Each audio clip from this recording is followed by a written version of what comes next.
अस्सलाम वालेकुम, very good evening to all of you. Dawn News पर इन फोकस के साथ मैं हूं नादिया नकी। अभी तक आज़ाद कश्मीर, गिलगित बल्तिस्तान और खैबर पख्तूनख्वा के अवाम जो सैलाब से मुतासर हुए हैं वो संभल भी नहीं पाए हैं कि NDMA की जानिब से एक और ख़तरे की घंटी बजा दी गई है। बताया जा रहा है NDMA की जानिब से कि 3 ऐसे स्पेल्स मानसून के अभी पाकिस्तान की तरफ बढ़ रहे हैं और इस मरतबा शिद्दत पिछले के मुकाबले में 50% ज़्यादा होगी। हमने देखा कि इस साल का मानसून बड़ा बेरहम साबित हुआ है पाकिस्तान में, जिसमें आज़ाद कश्मीर, गिलगित बल्तिस्तान और खैबर पख्तूनख्वा में बड़े पैमाने पर तबाही आई। और इससे कबल आपको याद होगा, इस स्पेल से कबल जो पिछला था उसमें जो शुमाली पंजाब था और खुसूसन पोटोहार रीजन था, उसमें भी हमने देखा था कि किस अंदाज से पानी ने तबाही मचाई थी। लेकिन बहुत सारे ऐसे मामलात हैं जिसमें ख़ुद अमल दखल मैं कहूँगी कि हमारे अपनी इंतज़ामिया का भी है कि जिसने कवानीन तो बनाए लेकिन फिर उस पर अमल दरामद ना कर सके, जिसकी वजह से बड़े पैमाने पर जो तबाही हुई है उसे कर्टेल नहीं किया जा सका। आज इसका जिक्र खैबर पख्तूनख्वा के वज़ीर आला अली अमीन गंडापुर साहब ने भी किया है। एंड आई होप कि अब बहुत सारी चीज़ें जो इस मानसून से सीखी गई हैं या जिसे कहते हैं जो सबक सीखे गए हैं उस पर अमल दरामद करते हुए कि दोबारा इतने बड़े पैमाने पर तबाही से बचाया जा सकेगा। जाहिर है कि क्लाइमेट क्राइसिस है जिसका का जिक्र NDMA ने भी किया कल, और अपनी प्रेस कॉन्फ्रेंस में उन्होंने कहा कि माहौलियाती तब्दीली को इससे मुकाबला करने के लिए बहैसियत मिन हैसुल कौम हमें मिलकर साथ देना होगा और इसका मुकाबला करना होगा। बहरहाल ये भी बताया जा रहा है कि अगले 24 से 48 घंटों में जो आबी ज़खायर हैं उनमें ख़तरनाक हद तक इजाफा हो सकता है। तरबेला डैम में ऑलरेडी 98% जो है उसका लेवल पहुंच चुका है, यानी उसकी कैपेसिटी आप देख सकते हैं कि किस हद तक बढ़ती जा रही है। आज इसी हवाले से बात करेंगे कि बहुत सारे ऐसे मामलात हैं जिन पर पाकिस्तान ने अमल दरामद करना है ताकि माहौलियाती तब्दीली से जो असरात पाकिस्तान पर आ रहे हैं उससे निपटा जा सके। आज इसी हवाले से बात करेंगे कि क्या इसके लिए वफाक, सूबाई हुकूमतें और हमारी मकामी हुकूमतें तैयार हैं।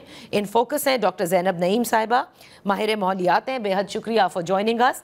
डॉक्टर ज़ैनब, इस साल का मानसून जैसे मैंने इब्तिदा में कहा बड़ा बेरहम साबित हुआ है। पाकिस्तान के ये जो इलाके और खुसूसन खैबर पख्तूनख्वा, आज़ाद कश्मीर और गिलगित बल्तिस्तान में जिस पैमाने पर तबाही आई है, ये फरमाइएगा कि अब इस बात पर भी बहुत बहस हो रही है कि बार बार जो ये कह दिया जाता है कि क्लाउड बर्स्ट हुआ। यस, ये फिनोमेना ज़रूर एग्जिस्ट करता है, लेकिन अब ये कहा जा रहा है कि टोरेंशियल रेन्स जो कि हैवी हैं, रिकॉर्ड से ज़्यादा आप कह सकते हैं, हर चीज़ का जो ब्लेम है उसे क्लाउड बर्स्ट पे शिफ्ट नहीं करना चाहिए, जो कि हमारे यहाँ हो रहा है। क्या आप भी इससे एग्री करती हैं?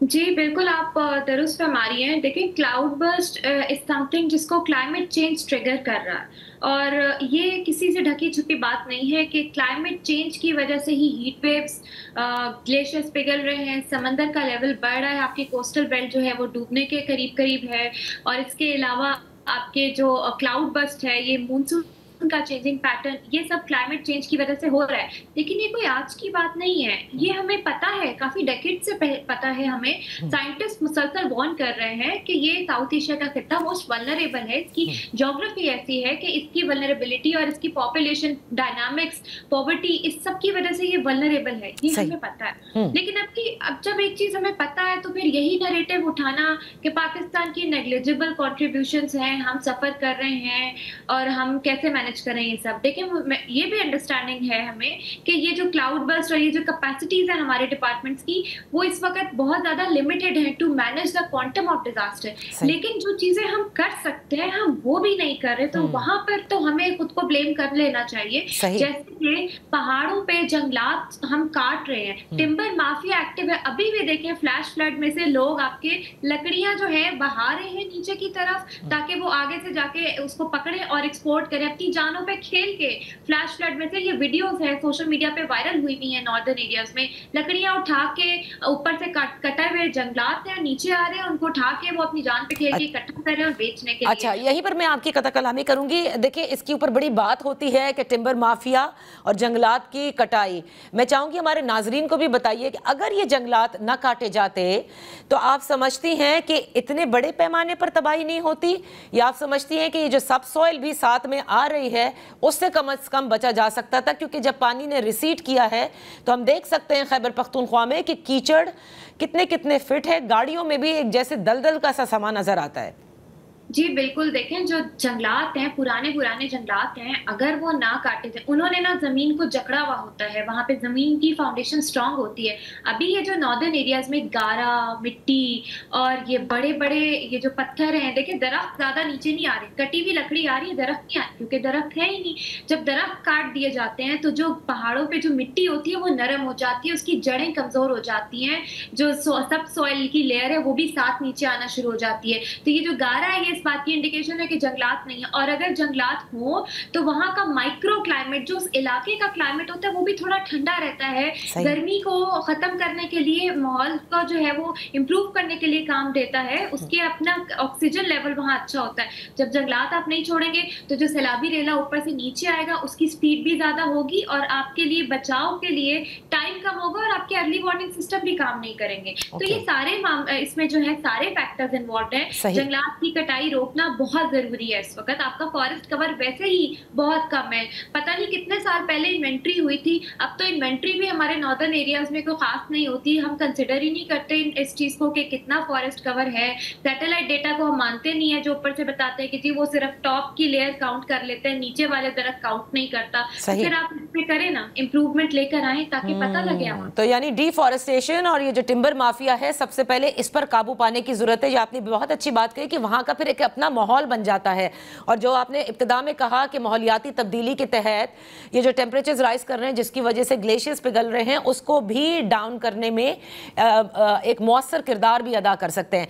तो डॉक्टर ज़ैनब, एक और चीज़ जो हमने देखी और आज अली अमीन गंडापुर साहब ने इसका जिक्र भी किया कि जो तजावज़ात हैं वो पूरे सूबे में उनको ऑपरेशन करना होगा। अगर तजावज़ात ना होते तो इतनी बड़े पैमाने पर तबाही ना आती। अब ये पहले तो हैरानगी थी उन लोगों के लिए जो शायद नहीं समझते इन चीज़ों को कि शहरों के बीच में से कैसे ये पानी आ रहा है, लेकिन और घर गिर रहे हैं, दुकानें गिर रही हैं, और वो जो रोड हैं वो बह रही हैं। लेकिन ये समझ में आया कि शायद फ्लड प्लेन्स के ऊपर जहाँ जहाँ ये आबादियाँ कायम हो गई वहाँ पर तबाही और अमवात ज़्यादा हुई। अब ये जो रीहैब का प्रोसेस है और जिसमें रिकन्स्ट्रक्शन की जाएगी, इनको वहीं बना दिया जाएगा या अब इसकी एक कोई स्पेशल स्टडी होनी चाहिए जिसके बाद ये तामीरात होनी चाहिए? देखिए, सबसे अच्छी बात कि मुझे बहुत अच्छा लगा, I must acknowledge Khyber Pakhtunkhwa government के वो इस चीज़ को अंडरस्टैंड कर गए और उन्होंने इस पे एक्शन लिया, तो ये बहुत अच्छी बात है। अगर अभी भी ले रहे हैं तो अच्छी बात है। लेकिन अभी गिलगित बल्तिस्तान एडमिनिस्ट्रेशन ने भी, उन्होंने तो इशू कर दिया कि हम नए एनओसीज जो इशू हुए हुए थे कंस्ट्रक्शन प्रोजेक्ट्स को, दरियाओं के गेट, वो उन्होंने कैंसिल कर दिए, और इकोलॉजिकली सेंसिटिव एरियाज में उन्होंने मना कर दिया है कि यहाँ कोई कंस्ट्रक्शन नहीं होगी। दिस काइंड ऑफ एक्शन है जो हमें जरूरत है, और अगर ऐसा इन्फोर्स हो जाता है तो बहुत अच्छी बात है। हम इतने बड़े पैमाने पे डिजास्टर से बच जाएंगे। तो अभी ये हो सकता है कि आपके लैंड यूज मैनेजमेंट पे स्टडी होनी चाहिए कि कहाँ पे जो है सॉइल स्ट्रेंथन है, कहाँ आपको ग्रीन जोन एनहांस करनी है, कहाँ पे आपको ज्यादा जंगल लगाना है, कौन से दरख्त लगाने हैं, कहाँ कंस्ट्रक्शन के नीचे ड्रेनेज प्लान, जो एग्जिस्टिंग सोसाइटीज हैं उनके ड्रेनेज प्लान, ताकि दरियाओं को गुजरने का रास्ता मिले। और इतने बड़े पैमाने पे तो ये स्टडी है, बिल्कुल हमें करने की जरूरत है। कोई भी इन्फोर्समेंट करने के लिए पहले उसकी बेसलाइन स्टडीज होना जरूरी है। लेकिन हाँ, जो इन्फोर्समेंट है आपके एक्ट के तहत वो लाजमी करें। रिवर एक्ट केपी में मौजूद है, वो उसके तहत आप दरिया की गुजरगाहों पे कंस्ट्रक्शन नहीं कर सकते। तो अगर ये इंक्रोचमेंट्स रोक दी जाती हैं तो अगले साल, हमें पता है क्लाइमेट चेंज तो हो रहा है, लेकिन हम इतने बड़े पैमाने पे डिजास्टर से बच सकते हैं। लोगों की पूरी जिंदगी की जमा पूंजी जो वो इन्वेस्ट कर देते हैं बगैर देखे समझे, उससे हम जो है, और वो बह जाती है दरियाओं में, उससे हम बचा सकते हैं। और ये बड़ी अजीब सी बात है, मतलब कहाँ हमने देखा है जहाँ पर इस चीज़ को समझा जाता है कि दरिया के किनारे आप पूरी आबादियाँ हैं, दुकानें और होटल तो छोड़ दें, घर तक बने हुए हैं, और जो कि बिल्कुल तिनकों की तरह हमने देखा कि सैलाब उनको बहा कर ले गया। और आपने दुरुस्त फरमाया कि लोगों की जमा पूंजी, अब इस चीज़ पर नज़र रखनी होगी डॉक्टर ज़ैनब कि जो रिकन्स्ट्रक्शन का मरहला है खैबर पख्तूनख्वा में, आज़ाद कश्मीर में, गिलगित बल्तिस्तान में, जहाँ जहाँ ये मकान तबाह हुए, ये दोबारा उन्हीं जगहों पर ना बना कर दे दिए जाएं। देखिए, मेरी तो सजेशन ये होगी कि हम एक सूबे में और मैं आपको बताऊँ, खैबर पख्तूनख्वा का सूबा ऐसा है जहाँ क्लाइमेट के बारे में टेक्निकल अवेयरनेस गवर्नमेंट लेवल पे ज़रा बेहतर है। क्योंकि रेड प्लस में ये लोग ज़रा अच्छा एंगेज हुए थे। रेड प्लस का जब दौर चला था उसके बाद ग्रीन पाकिस्तान अपस्केल मूवमेंट आई थी, तो इनकी एंगेजमेंट अच्छी ही अंडरस्टैंड करते हैं। मेरी सजेशन ये होगी कि इस वक़्त आप क्लाइमेट स्मार्ट इन्वेस्टमेंट प्लानिंग बनाइए, जिसमें आप प्लानिंग में इन्वेस्ट करवाएं प्राइवेट सेक्टर को भी, वहां पे क्लाइमेट रिस्क इंश्योरेंस भी कीजिए, रिस्क इंश्योर्ड डेवलपमेंट जो है, रिस्क इन्फॉर्म डेवलपमेंट जो है, उसका प्लान ऑफ एक्शन बनाइए जहां आप इन्वेस्टमेंट करवाएं, जरूर करवाएं। Green infrastructure, urban resilient development, वो हाउसिंग सोसाइटीज जो कि क्लाइमेट स्मार्ट बनी हो, जहां पे आपके सैलाबों का मामला ना हो, जहां ड्रेनेज प्लान हो, जहां वेस्ट मैनेजमेंट अच्छे से हो रही हो, ये पूरा प्रॉपर सूबे का प्लान बनाया जाए या डिस्ट्रिक्ट लेवल से शुरू करते हैं, मॉडल पायलट करते हैं कुछ डिस्ट्रिक्ट्स में, जैसे चारसद्दा है, जैसे और डिस्ट्रिक्ट्स हैं जो इस वक्त हॉटस्पॉट एरियाज हैं, वहां इन्वेस्टमेंट कराएं, आपका रेवेन्यू भी जनरेट होता है, फिर कार्बन क्रेडिट्स में एंगेज करें। मतलब ये पूरी होलिस्टिक प्लानिंग है। अगर ये हो जाता है तो हम सूबे में बहुत सी बेहतरी देख सकते हैं और बाकी सूबे भी उनसे लर्न कर सकते हैं। डॉक्टर ज़ैनब, एक और चीज़ जो मैंने देखी, correct me if I am wrong, कि ठीक है सैलाब सब कुछ बहा कर ले जाता है, लेकिन हमारे यहाँ हमेशा लास्ट सैलाब में भी हमने देखा कि जो पावर जनरेशन प्लांट हैं उनको नुकसान पहुँचा था, और इसी तरह अभी भी आप देखें कि खंबे गिर रहे हैं, तार गिर रहे हैं। क्या ये भी हमने गलत तरीके से इसकी डिस्ट्रीब्यूशन भी की हुई है?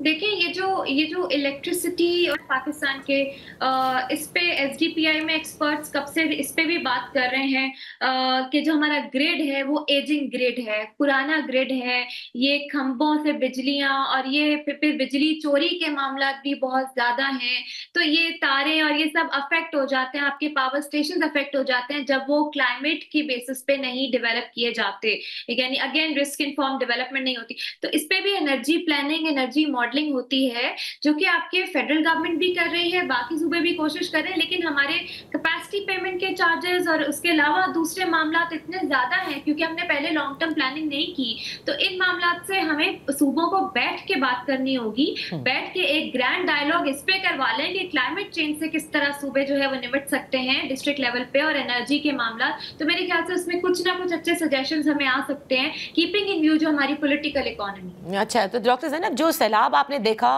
आई just want to ask you, और जिससे ये घर, मकान और दुकानें हमने देखी कि वो बह के चली गई, ये एक्चुअली गुजरगाह है इसी दरिया की, या in case of a landsliding और इन सबको इंक्रोच किया गया, यानी जो विड्थ है फ्लड प्लेन की वो हमने उतनी नहीं छोड़ी, एम आई करेक्ट? जी, आप बिल्कुल दुरुस्त फरमा रही हैं। एक अक्सर शजरा होता है, रेवेन्यू मैप होता है लैंड का, ठीक है, उसमें ना हमने दरिया की फ्लड प्लेन की एक मखसूस वो नंबर दिया होता है कि इतनी इसका फ्लड प्लेन है और उस पर आपने नहीं कंस्ट्रक्शन करनी। अभी अगर मैं सवात की बात करूं, वहां पे तो बिल्कुल आपको भी पता है, वो तो नजर आ रहा है, दरिया के ऊपर बनी हुई है चीजें। तो मतलब दरिया के ऊपर बना के हम कैसे सोच रहे हैं कि यार ये दरिया में नहीं बह सकता। 2022 में भी देखा था, 2010-11 में भी देखा था। इसके अलावा जो आपके बाकी इलाके हैं खैबर पख्तूनख्वा में, जो लैंडस्लाइड का मसला है, देखिए एक चीज होती है स्लोप स्टेबलाइजेशन, यानी कि पहाड़ों की जो स्लोप होती है उस पे आप दरख्त लगाते हैं या ऐसी शजरकारी करते हैं जो कि स्लोप को जरा बैलेंस रखे, सॉइल उसमें से मिट्टी ना मुसलसल झड़े और वो स्लोप बैलेंस रहे। वहां पे जब इस तरह सैलाबी रेले आते हैं ना, तो आगे बैरियर होता है, वो उसको थोड़ा स्लो डाउन कर देते हैं। सैलाबी रेलों को कंट्रोल करने के लिए जो मैकेनिज्म है, नेचर बेस्ड सोल्यूशन होते हैं आपके, वो आप करते हैं। फिर दरियाओं की जो एम्बैंकमेंट होती है, जहाँ जमीन झड़ती है, उसको रोकने के लिए भी नेचुरल सोल्यूशन होते हैं, कम्युनिटीज को पता होते हैं। अगर वो इन्फोर्स हो जाए तो वो दरिया की गुजरगाहों का थोड़ा चौड़ा रास्ता मिल जाए या अंडरग्राउंड रास्ता निकाल दें आप सोसाइटीज के नीचे से, तो भी ये जो इतने बड़े पैमाने पे जो हम फ्लडिंग में फंस गए हैं, उससे थोड़ा सा हम लिमिट कर सकते हैं। बेहद शुक्रिया डॉक्टर ज़ैनब साहिबा for participating on the show. वक्त हुआ है एक ब्रेक का, जब ब्रेक से वापस हाजिर होंगे तो बात करेंगे कि ताजर बरादरी क्यों कहती है कि NFC अवार्ड तो है, लेकिन उसके बाद निचली सतह तक इस पर जो मामलात हैं, जो फंड्स की तकसीम है, वो नज़र नहीं आती, और इस पर एक ग्रैंड डायलॉग होना ज़रूरी है। Right after this break. Welcome back. गुज़िश्ता रोज़ FPCCI के प्लेटफॉर्म से होने वाली ताजर बरादरी की प्रेस कॉन्फ्रेंस, जिसमें उन्होंने कहा कि हकीकी मुआशी तरक्की के लिए ये ज़रूरी है कि NFC जो सूबों को दिया जाता है उसके फ़ंड्स की तकसीम निचली सतह तक हो, तभी मईशत तरक्की कर सकती है। इस पर बात करने के लिए इन फोकस हैं SM तनवीर साहब, यूनाइटेड बिजनेस ग्रुप के सरबराह भी हैं, FPCCI के रहनुमा। बेहद शुक्रिया फॉर जॉइनिंग अस। गुज़िश्ता रोज़ आपकी जो प्रेस कॉन्फ्रेंस थी उसमें NFC अवार्ड का बड़ा जिक्र हुआ, और SM तनवीर साहब, ये पाकिस्तान में जब NFC अवार्ड पर बात होती है तो ये एक बड़ा सेंसिटिव मैटर भी समझा जाता है, क्योंकि इसमें कई सियासी स्टेक्स भी मौजूद हैं। मैं ये जानना चाहती हूँ कि लोगों में बड़ी हैरानगी हुई कि ताजर बरादरी NFC अवार्ड के हवाले से क्यों बात कर रही है, और क्यों आप समझते हैं कि मईशत की तरक्की की ज़ामिन जो है वो NFC अवार्ड का सूबों में निचली सतह तक तकसीम पर ही मुनस्सर है। बिस्मिल्लाहिर्रहमानिर्रहीम। नादिया जी, आपका बहुत बहुत शुक्रिया। जो हमने बात की, पहले तो मैं आपको बताऊं कि हमारा फेडरेशन का विजन क्या है। ये जो हमारी एक गंदे दुश्मन से जंग हुई और आप जंग जीते, उस पे अब हम पूरा मुल्क, इनफैक्ट हमारे प्राइम मिनिस्टर शहबाज शरीफ साहब और हम सब मिलके चाहते हैं कि हमारी इकॉनमी को आगे जाए और हम एक एशियन टाइगर बने। उसके लिए फेडरेशन ने एक टारगेट सेट किया कि हमें $100 बिलियन की एक्सपोर्ट होनी चाहिए। हमारे पास पॉवर्टी एलिवेशन पे हमने काम करना है। देखिए ना, 22% तो अभी बेरोजगारी का हमारा ऑफिशियल रेट आया हुआ है, वैसे उससे बहुत ज्यादा है। सही। कॉस्ट ऑफ डूइंग बिजनेस को कम करना है, इम्पोर्ट सब्स्टिट्यूशन पे काम करने और इन्फ्लेशन को कंट्रोल करना है। ये सारे काम वब होंगे जब आप जो अपने डिविजन्स को एम्पावरमेंट करेंगे, उनको आप पावर देंगे। अब ये जो अवार्ड की आप बात कर रही हैं, ये अवार्ड बिल्कुल बड़ा अच्छा फॉर्मूला है, ये हर सूबे को मिल जाता है। बट मेरा सवाल है, क्या उसका ट्रिकल डाउन इफेक्ट आ रहा है? वो हर इंडिविजुअल डिवीजन में पहुंच रहा है? और अगर पहुंच भी रहा है तो फिर वो डिवीजन हमारे को कितनी एक्सपोर्ट दे रहा है, वो इंडिविजुअल डिवीजन कितनी एम्प्लॉयमेंट जनरेट कर रहा है, और वहां पर कितनी एजुकेशन पे काम हो रहा है, कितना हेल्थ पे काम हो रहा है। तो हम कहते हैं इंडिविजुअल डिविजन्स को एम्पावरमेंट दी जाए कि वहां का जो पोटेंशियल हम टैप करें और एक्सपोर्ट को बढ़ाएं।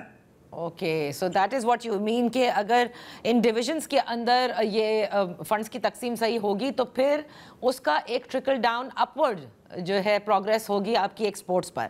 तो जी, तो आपने लेकिन एक और बात कही SM मुनीर साहब, आपने कहा कि अभी आपने पॉवर्टी का जिक्र किया, अनएम्प्लॉयमेंट के रेट का जिक्र किया, और आपका ये कहना भी था कि economy is going down by the day, यानी हर दिन आप कहते हैं कि मईशत नीचे जा रही है, जबकि हुकूमत ये कहती है कि इशारे बेहतर हो रहे हैं।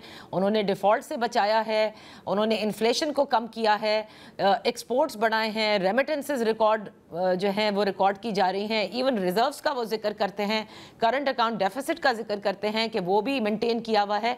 तो फिर आप कैसे कह सकते हैं कि मईशत नीचे जा रही है? देखिए जी, जो गवर्नमेंट कह रही है मैं उससे 100% एग्री करता हूँ, और गवर्नमेंट सही कह रही है और हम उसको एप्रिशिएट करते हैं। गवर्नमेंट ने जितनी मेहनत की है, 2 साल पहले तो ऐसे लगता था कि $500 का हो जाएगा, 330 का डॉलर था। अल्हम्दुलिल्लाह इस गवर्नमेंट ने मेहनत की और उसको लेकर आए अभी 285 पर। आप मूडीज की रिपोर्ट देख लें, आप अपनी स्टॉक एक्सचेंज देख लें। मैं इन बातों से एग्री कर रहा हूँ, ये तो अल्हम्दुलिल्लाह गवर्नमेंट सही कह रही है और मैं गवर्नमेंट के साथ हूँ। और अब हमारी गवर्नमेंट ने जो अपना टारगेट सेट किया है, देखिए हमारा GDP साइज $412 बिलियन का है, इंडिया का $4 ट्रिलियन का है, चाइना का $19 ट्रिलियन का है, अमेरिका का $29 ट्रिलियन का है। हम कहीं भी नजर नहीं आ रहे यहाँ पर। अब अगर आपने वो टारगेट अचीव करने जो हमारे प्राइम मिनिस्टर शहबाज शरीफ साहब ने तय किया कि हमें $1 ट्रिलियन का टारगेट सेट करना है, उस टारगेट को सेट करने के लिए अगर आप उसकी टिपिकल स्टाइल में चलते रहे, जहां पर हम 78 ईयर्स से चल रहे हैं और अपने मुल्क को लेकर आए हुए हैं, तो टारगेट सेट अचीव नहीं होंगे। हम भी अपनी गवर्नमेंट की थीम है, क्योंकि हमारी भी जिम्मेदारी है कारोबार करना, मईशत को चलाना, इकोनॉमी को चलाना इज आवर रिस्पॉन्सिबिलिटी। हमारा एक रिसर्च सेल है, उस रिसर्च सेल ने ये रिपोर्ट बनाई है। अगर ये काम करेंगे तो हम इंशाल्लाह वो टारगेट भी अचीव कर लेंगे जो हमारे प्राइम मिनिस्टर शहबाज शरीफ साहब चाहते हैं।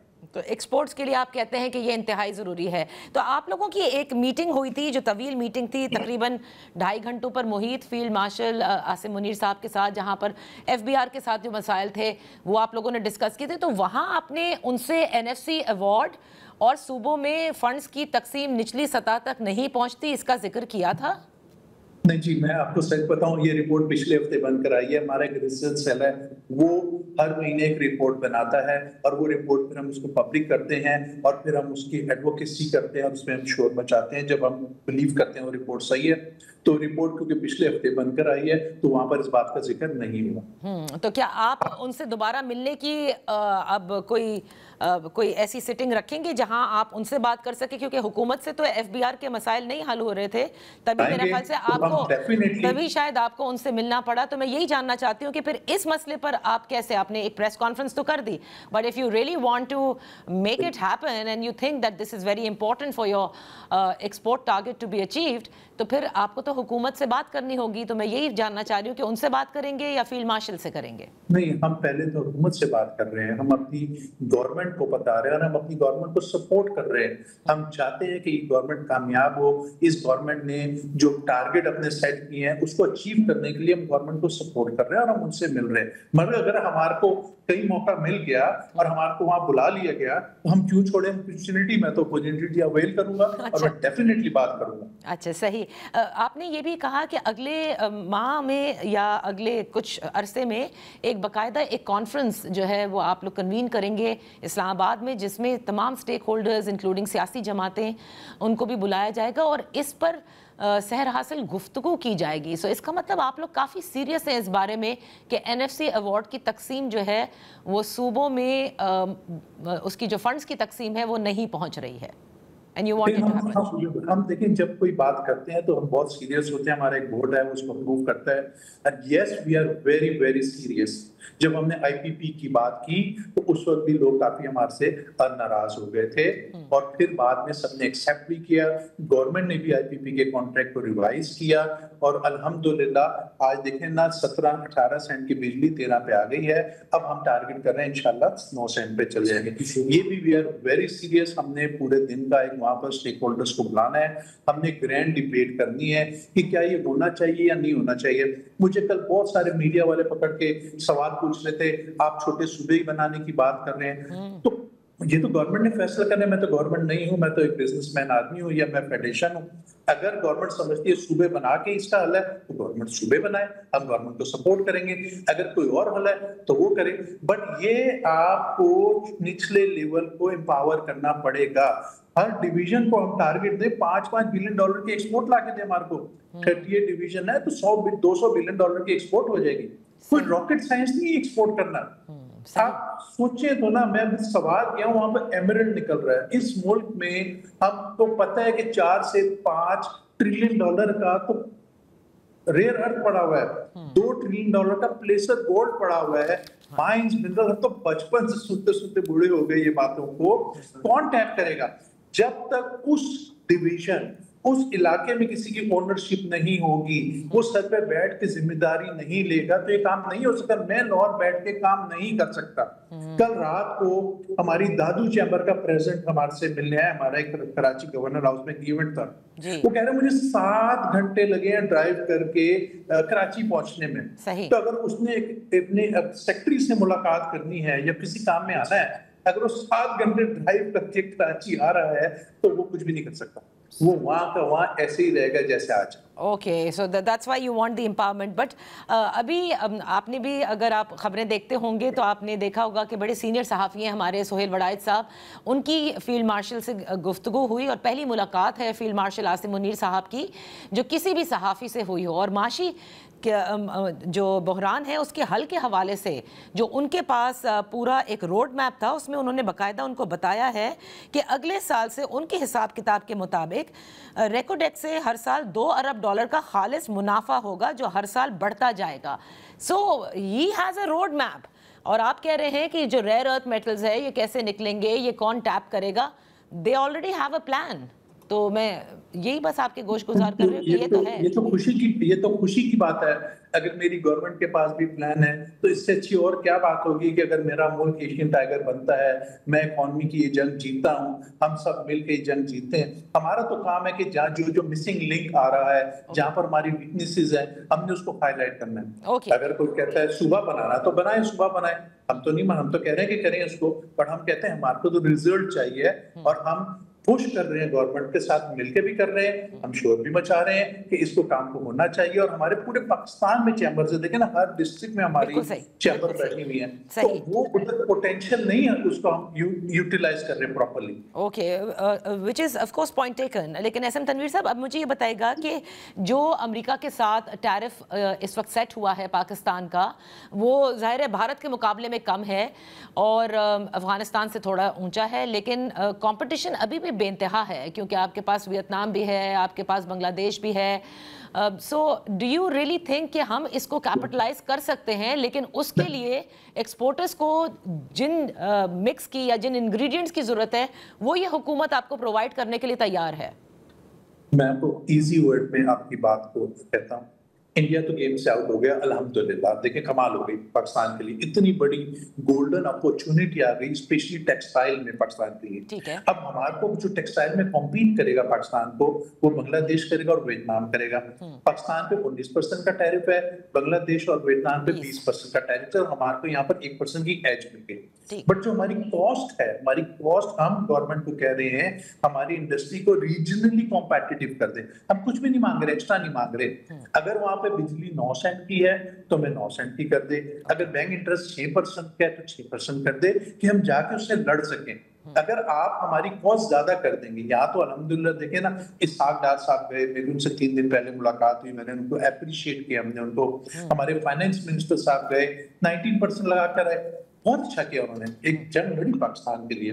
अब अगर हम रीजनली आज महंगे हों, अगर मैं बांग्लादेश और वियतनाम से नहीं कॉम्पीट कर सका तो फिर मैं क्या करूंगा? मैं ये अपॉर्चुनिटी जाया हो जाएगी। सही, ये हमें तकलीफ दे रही है इस वक्त, इसलिए हम ज्यादा शोर मचा रहे हैं। बहुत बहुत शुक्रिया एसएम तनवीर साहब for your time on the show. इसी के साथ वक्त हुआ एक ब्रेक का। जब ब्रेक से वापस आएंगे तो हम अपनी गुफ्तगू करेंगे सीनियर सहाफ़ी और तज्ज़िया निगार मज़हर अब्बास से। Welcome back. इन फोकस हैं सीनियर सहाफ़ी और तज्ज़िया निगार मज़हर अब्बास साहब। बेहद शुक्रिया फॉर जॉइनिंग अस। मज़हर साहब, इंतहाई दुख के साथ ये ख़बर हम गुज़िश्ता रात से शेयर कर रहे हैं कि हमारे साथी सीनियर रिपोर्टर खावर हुसैन की जिस तरह से गाड़ी के अंदर उनकी लाश बरामद हुई और उसके बाद फिर इब्तिदाई तहकीकात भी फ़ौरन हमने देखा कि वो रिपोर्ट एक तरह से जो सामने आई, अभी ताहम तहकीकात जारी हैं, लेकिन इनिशियली ही हमेशा हम ये देखते हैं कि फ़ौरन बता दिया जाता है कि जी उन्होंने तो इसको ख़ुदकुशी का नाम दिया। लेकिन फिर हम देख रहे हैं कि अब जब कहा गया कि इसको मज़ीद प्रोब करना चाहिए, क्योंकि ज़ाहिर है कि खावर के साथ काम करने वाले तमाम साथी रिपोर्टर, हमारे पूरा ऑफिस का अमला ये जानता है कि वो किसी डिप्रेशन का शिकार नहीं थे और एक बहुत ही एनर्जेटिक रिपोर्टर जिसे कहते हैं कि जिसका काम का आगाज़ फील्ड में सुबह से शाम तक जारी रहे और उसके साथ रहने वाले बहुत अच्छी तरह से उनको जानते हैं। तो ये जो हम देख रहे हैं कि सहाफ़ियों के साथ होता है और जिस तरह से इन्वेस्टिगेशन की जाती है जिसमें मुख्तलिफ ज़ावियों से देखना ज़रूरी होता है, उसको क्यों पुलिस हमेशा से अंडरमाइन करती आई है? जी शुक्रिया नादिया। ज़ाहिर है कई लिहाज से अफसोसनाक वाक़या है, इससे क़तई नज़र के एग्जैक्टली क्या हुआ था, कॉज ऑफ डेथ क्या थी, मोटिव क्या था, लेकिन एक बहुत ही यंग एनर्जेटिक जो रिपोर्टर है वो हमसे जुदा हो गया। ज़ाहिर है उसके बहुत ही 2 छोटे छोटे बच्चे हैं और बहुत एनर्जी थी उसमें। मेरी 1-2 मरतबा उससे प्रेस क्लब में मुलाकात हुई थी उसमें। तो वो ज़ाहिर है एक वो होता है कि न्यूज़ के सर्च में और उसमें जो एक रिपोर्टर की एनर्जी होती है वो नज़र आती थी उसके अंदर। अब ये कि वो उसका कॉज ऑफ डेथ क्या थी, अब इसमें एक तो ये है कि क्या वो किसी ऐसी स्टोरी पर काम कर रहा था, ये ज़ाहिर है जो डॉन न्यूज़ है वो खुद बेहतर बता सकता है कि क्या किसी ऐसी स्टोरी वगैरह पे फिर पिछले चंद हफ्तों में, चंद दिनों में कोई ऐसी स्टोरीज की थी उसने जिससे उसकी जान को खतरा हो सकता था, ये एक एंगल है। दूसरा एंगल पर्सनल भी होता है, कोई पर्सनल एनिमिटी वगैरह किसी से की नहीं थी, इसके बारे में भी कुछ नहीं कहा जा सकता।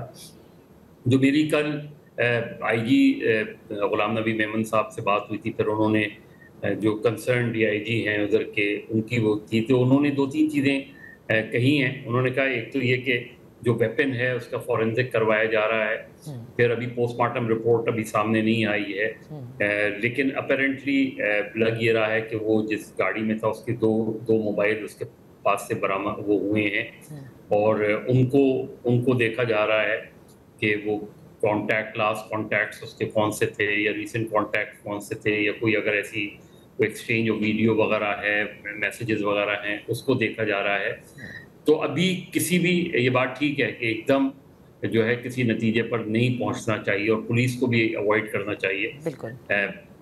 जो भी बहुत से लोग हैं, फिर ये कि जो उसकी ऐसा लग रहा है कि जो वीडियो उसकी बनी वो इमीडिएटली आफ्टर द इंसिडेंट बनी है, तो वो वीडियो किसने बनाई है, और क्योंकि उसमें नज़र ये आ रहा है कि जिस तरह उसकी कलपट्टी पे गोली मारी गई है, गोली लगी है उसमें, तो ये बहुत से एंगल हैं, लेकिन हर दो सूरतों में ये जानना, ये जो है वो बहुत ज़रूरी है कि अगर वो खुदकुशी है तो क्यों खुदकुशी की है, और अगर वो मर्डर है तो इसके पीछे कौन से अवामिल जो है कार फरमा हैं। उसमें जाहिर है उनकी जो वाइफ हैं वो उसके सिलसिले में कोई हेल्प आउट कर सकती हैं, या अदर फैमिली मेंबर, या उनके जो करीबी साथी हैं वो बता जो उनके साथ रहे हैं, या और उस वक्त भी शायद, अगर वो मुझे नहीं पता इसके बारे में, वो ज़्यादा बेहतर बता सकते हैं। लेकिन अभी इट्स एन ओपन केस, अभी हम इसको बिल्कुल किसी नतीजे पर नहीं पहुंच सकते, बिल्कुल सही अभी भी ये एक बिल्कुल ओपन केस है। लेकिन बहुत ही जो है अफसोसनाक है, जर्नलिस्ट प्रोटेक्शन कमीशन ने भी जो कंसर्न डीआईजी हैं उनसे रिपोर्ट मांगी है इस सिलसिले में, तो मेरा ख्याल है अभी थोड़ा सा वेट भी करना चाहिए, इंतजार करना चाहिए, और इस केस को तमाम एंगल से देखना चाहिए। बहरहाल डॉन न्यूज़ का एक बहुत ही अच्छा होनहार जो रिपोर्टर था, यंग रिपोर्टर था, अभी उसकी पूरी जिंदगी पड़ी हुई थी, वो हमसे जुदा हो गया। मजहर साहब, यहाँ पर वक्त हुआ एक ब्रेक के बाद हम अपनी गुफ्तगू जारी रखेंगे।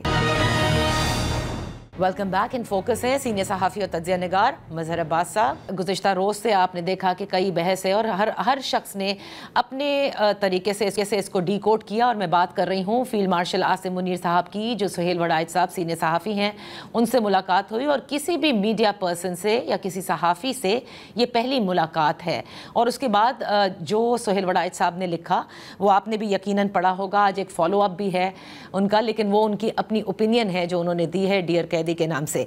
मैं आपसे ये जानना चाहती हूँ, पहले तो आते हैं उस निज़ाम की तब्दीली के हवाले से जो उन्होंने लिखा, जिसकी बड़ी बाज़गश्त है कि एक 27वीं तरमीम होने को है। गवर्नमेंट से पूछो, कहते हैं कि उन्हें तो किसी तरमीम का नहीं इल्म, लेकिन इस्लामाबाद की फ़िज़ाओं में इसका कई बार जिक्र भी होता है। तो क्या आप समझते हैं कि जो कुछ उसमें बताया गया कि ये जो निज़ाम की तब्दीली की बात करते हैं वो मुक़्तदरा और मौजूदा हुकूमत के मुखालिफ हैं, और वो ऐसे अनासिर हैं जो सियासी इस्तेहकाम नहीं चाहते? आप इसको किस तरह से देख रहे हैं? क्या आप आज ये कह सकते हैं कि वाकई निज़ाम की किसी किस्म की कोई तब्दीली नहीं, मजबूत भी है और इसी सूरत में जारी रहेगा? देखिए नादिया, मैं पहले दिन से मेरा पहले दिन जब जरदारी साहब के हवाले से खबरें आई थी, उस वक्त भी मेरा मौक़िफ़ यही था, फिर वज़ीर आज़म की तब्दीली के हवाले से आई उस वक्त भी, कि सबसे पहले तो उन कंसर्न लोगों को ये बताना चाहिए जिन्होंने ये खबरें दी।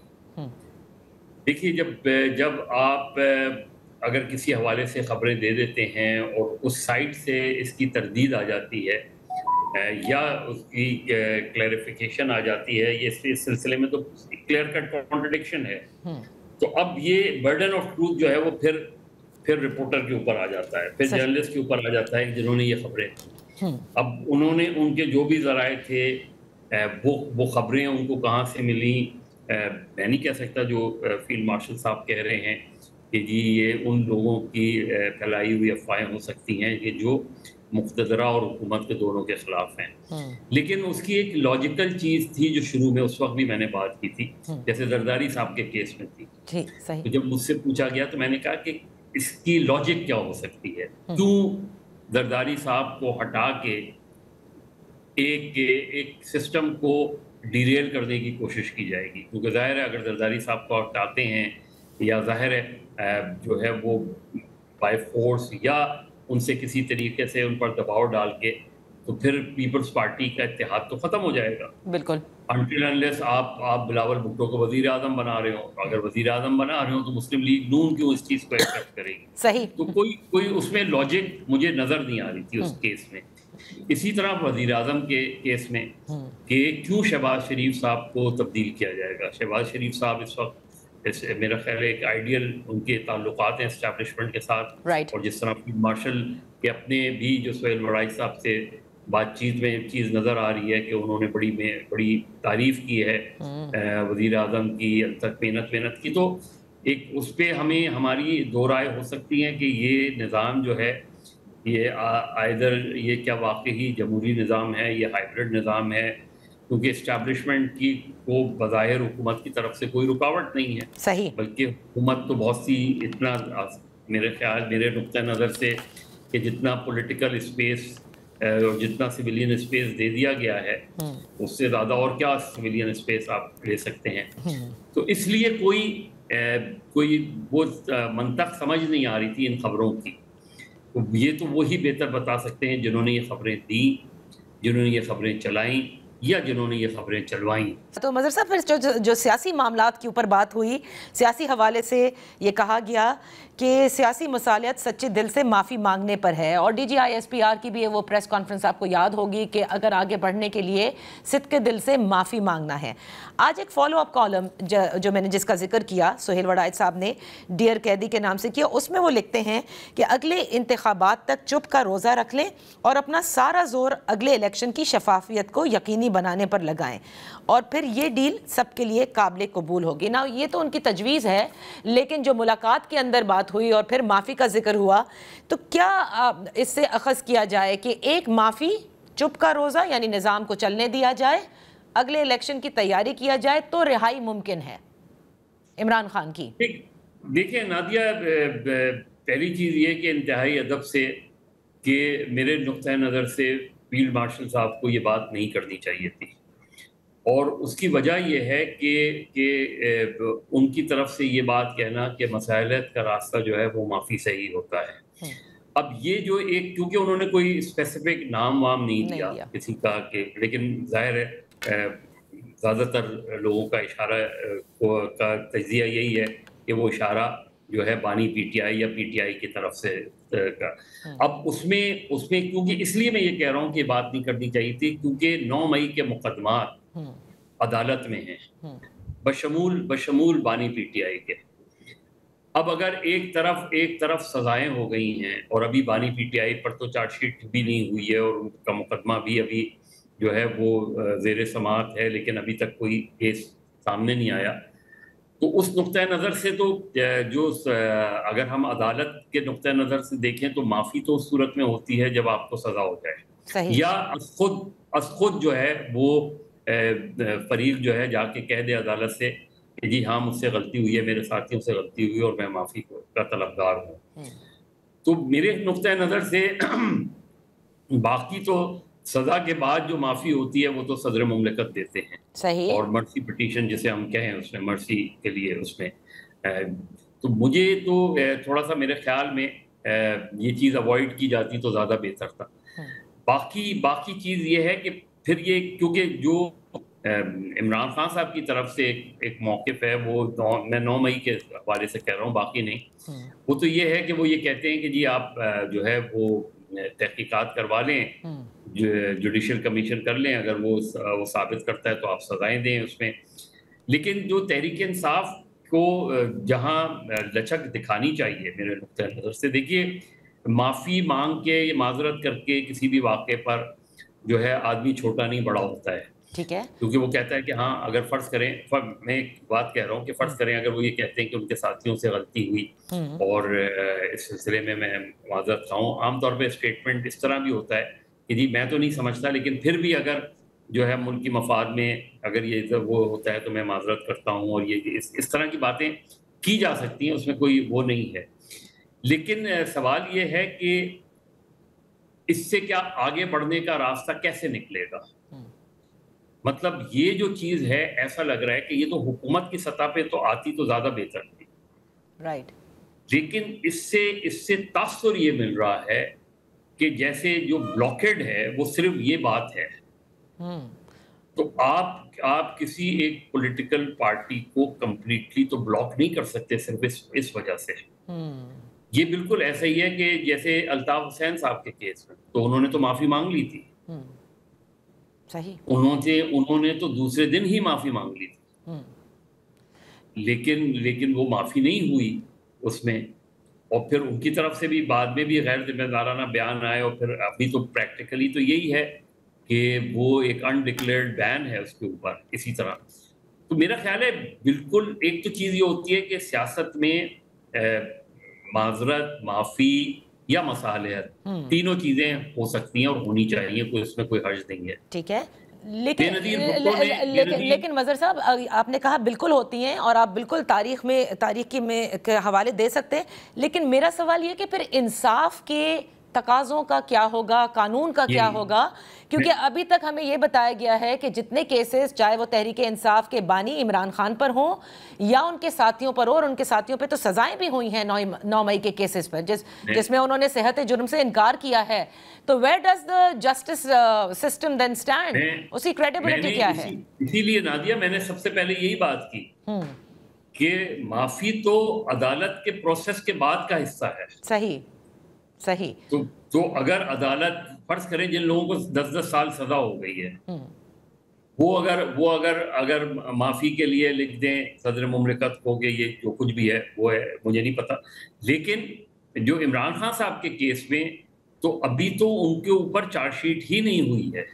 सही, बिल्कुल ठीक है। अभी तो जब उनका अदालत का प्रोसेस चलेगा अदालत में, या उनकी तरफ से कोई ये बयान अदालत में जमा करा दिया जाए, ओके, ठीक है, उनकी तरफ से अदालत में जमा करा दिया जाए, तो इसीलिए मैंने कहा कि शायद ये बात इस स्टेज पर नहीं करनी चाहिए थी। ठीक है, तो मजहर साहब, आखिर में मैं ये जानना चाहूंगी, लेट्स सपोज, अब जाहिर है कि कुछ चीज़ें बहुत वाज़ेह हैं और वो हमें तारीख बताती है कि इस वक्त इस्टेब्लिशमेंट और इमरान खान साहब के दरमियान बिल्कुल ना राब्ते हैं, ना इंगेजमेंट है, ये उनकी पार्टी कहती है, और मसला भी यहीं पर है सबसे ज़्यादा। तो अब अगर इस्टेब्लिशमेंट भी पीछे नहीं हटती और इमरान खान साहब भी अपने उस मौक़िफ़ से कि मैं झुकूंगा नहीं, मैं इन्हीं से बात करूंगा लेकिन मैं झुकूंगा नहीं, पीछे नहीं हटते, एंड कहाँ होगा इसका? फिर आप क्या देख रहे हैं? देखिए, यही तहरीक इंसाफ को सोचने की ज़रूरत है, क्योंकि अगर सोहेल वड़ाई साहब ने ये लिखा है कि एक तरफ तो ये ना कि इमरान खान को माफ़ी या कैदी नंबर 804 को माफ़ी मांग लेनी चाहिए आगे बढ़ने का, इस चीज की गारंटी कौन देगा कि अगर उन्होंने ये कर लिया तो आइंदा इलेक्शन सब शफाफ होंगे? क्योंकि माफी तो फिर 8 फरवरी के बारे में भी यही कहा जा सकता है।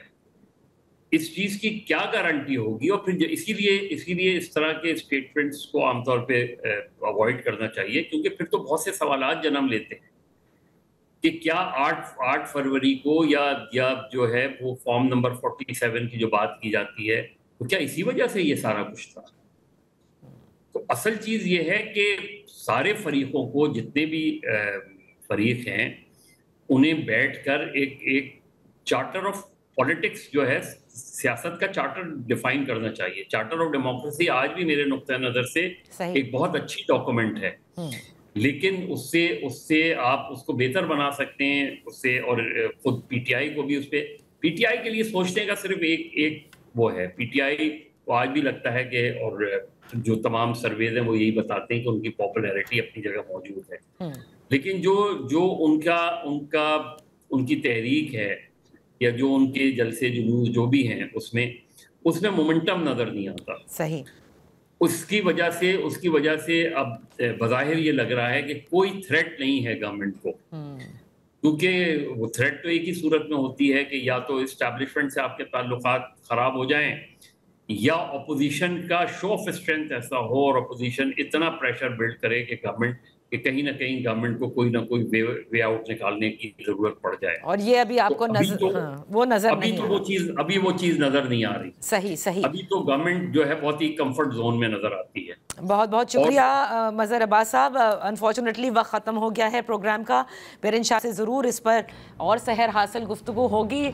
तजावीज़ भी बहुत सारी हैं और तहरीक इंसाफ के हवाले से देखना यह है कि वो क्या अब स्पेस निकालने की कोशिश करते हैं या इमरान खान साहब उसी पॉलिसी पर रहते हैं जो इस वक्त तहरीक इंसाफ ने ज़ाहिर अडॉप्ट की है, क्योंकि वो उनके बानी हैं कि वो हुकूमत के साथ मुज़ाकरात के लिए तैयार नहीं हैं, और अगर मुज़ाकरात होंगे तो वो इस्टेब्लिशमेंट के साथ ही करना चाहते हैं और किसी भी बात से वो पीछे हटने को तैयार नहीं। That's all for today. इजाज़त दीजिए, अल्लाह हाफ़िज़।